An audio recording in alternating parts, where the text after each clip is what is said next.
প্রতিদিন একবার করে পানি সরবরাহ দেওয়ার কথা মাননীয় স্পিকার, কিন্তু গত 1-2 সপ্তাহ ধরে এখানে 2 দিন 3 দিন পরও পানি পৌঁছানো সম্ভব হচ্ছে না। মাননীয় স্পিকার, আমি তো মাননীয় মন্ত্রীকে উপস্থিত দেখতে পাচ্ছি না, তো আমার বিষয়টি উপস্থাপিত হওয়ার পর উত্তর। আচ্ছা, ধন্যবাদ। মাননীয় স্পিকার, আমার বিষয়টি ছিল পিরোজপুর 1-এর সদর নাজিরপুর জিয়ানগর উপজেলায় সুপেয় পানির সংকট নিরসন ও লবণাক্ততা দূরীকরণ জনস্বার্থে পর্যাপ্ত ওয়াটার ট্রিটমেন্ট প্ল্যান্ট ও গভীর নলকূপ স্থাপন প্রসঙ্গে। মাননীয় স্পিকার, ভৌগোলিক অবস্থার কারণে পিরোজপুরের পানিতে লবণাক্তর পরিমাণ অনেক বেশি, যে কারণে এখানকার মানুষগুলি নানা রকম রোগবালাইতে আক্রান্ত হচ্ছে। জলবায়ু পরিবর্তনের কারণে লোনা পানির লোকালয়ে ঢুকে সুপেয় পানির উৎসগুলি নষ্ট হয়ে যাচ্ছে। নিরাপদ পানির অভাবে উপকূলীয় অঞ্চলের মানুষ বিভিন্ন রোগসহ নানাবিধ জটিলতায় ভুগছে। মাননীয় স্পিকার, একই সাথে আমাদের 3টি উপজেলার পাশাপাশি আমার একটি পৌরসভা আছে। মাননীয় স্পিকার, এটি 1885 সালে প্রতিষ্ঠিত হয়েছিল, যেটি বাংলাদেশের অন্যতম প্রাচীন একটি পৌরসভা এবং ক শ্রেণীভুক্ত পৌরসভা। এই পৌরসভার জনসংখ্যার পরিমাণ মাননীয় স্পিকার প্রায় 1,20,000।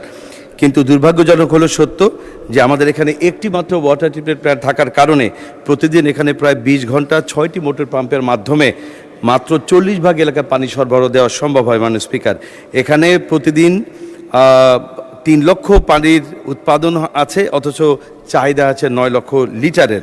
পিরোজপুর পৌরসভায় পানি গ্রাহক আছে 8,000 মাননীয় স্পিকার, কিন্তু গ্রাহকদের কাছে পানি পৌঁছানো যাচ্ছে মাত্র 3,000 মানুষের কাছে।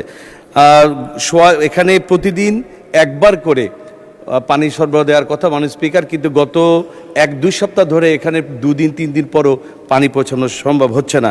মাননীয় স্পিকার, আপনার মাধ্যমে আমি এটি হল আমার উত্থাপনের বিষয়। মাননীয় স্পিকার, ধন্যবাদ। মাননীয় সদস্য, স্থানীয় সরকার পল্লী উন্নয়ন ও সমবায় প্রতিমন্ত্রী মীর শাহ আলম, আপনি আপনার বিবৃতি দিতে পারেন। বিসমিল্লাহির রহমানির রহিম।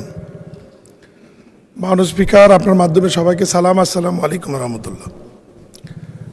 এই সংসদে প্রথম আমি দাঁড়িয়েছি কথা বলার জন্য, এই কারণে আমার নির্বাচনী এলাকা বগুড়া 2 মহাস্থানগড় খ্যাত শিখগঞ্জ উপজেলার সকল ভোটার এবং জনসাধারণের প্রতি এবং মাননীয় প্রধানমন্ত্রীর প্রতি কৃতজ্ঞতা জানিয়ে 127 পিরোজপুর 1 মাননীয় সংসদ সদস্য জনাব মাসুদ সাইদির প্রশ্নের উত্তর মাননীয় মন্ত্রী জনাব মির্জা ফখরুল ইসলাম আলমগীরের পক্ষে আমি মহান জাতীয় সংসদে উপস্থাপন করছি।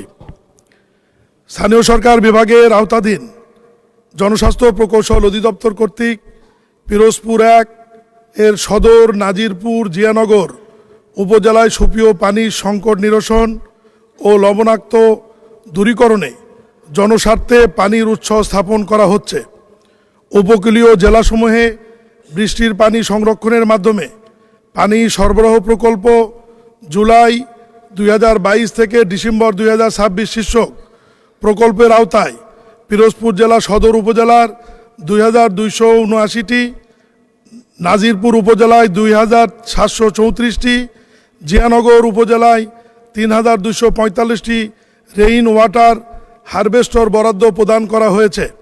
তন্মধ্যে সদর উপজেলায় 1,846টি, নাজিরপুর উপজেলায় 2,297টি, জিয়ানগর উপজেলায় 2,888টি রেইন ওয়াটার হারভেস্টর স্থাপনের কাজ সম্পূর্ণ হয়েছে।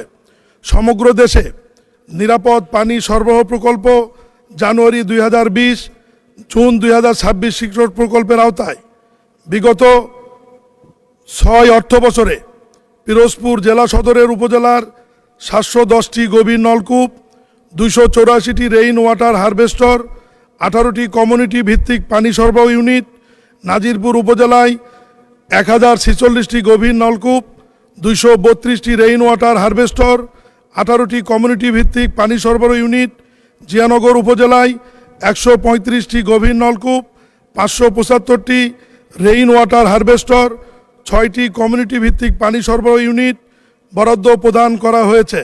স্থাপিত নলকূপের পানিতে মাত্রা অতিরিক্ত আয়রন ও লবণ পাওয়া গেলে সেক্ষেত্রে ওয়াটার ট্রিটমেন্ট প্ল্যান্ট স্থাপনের ব্যবস্থা গ্রহণ করা হয়। বর্ণিত প্রকল্পটির RDPP 2028 সাল পর্যন্ত সংশোধনের কাজ প্রক্রিয়াধীন মাননীয় স্পিকার। প্রকল্পটির আরডিপিপি অনুমোদন হলে প্রকল্পের আওতায় উপরোক্ত 3টি উপজেলায় প্রতিটি ইউনিয়নে গড়ে 10টি নলকূপ বরাদ্দ প্রদান করা সম্ভব হবে। মাননীয় স্পিকার, মানব সম্পদ উন্নয়নে গ্রামীণ পানি সরবরাহ, স্যানিটেশন এবং স্বাস্থ্যবিধি প্রকল্প প্রস্তাবিত জানুয়ারি 2021 ডিসেম্বর 2026 শীর্ষক প্রকল্পের আওতায় পিরোজপুর জেলার জিয়ানগর উপজেলায় 10টি পাইপলাইনের মাধ্যমে রিজার্ভ অসমোসিস ফিল্টার সহ পানি সরবরাহের কমিউনিটি ভিত্তিক ছোট স্কিম স্থাপনের কাজ চলমান রয়েছে।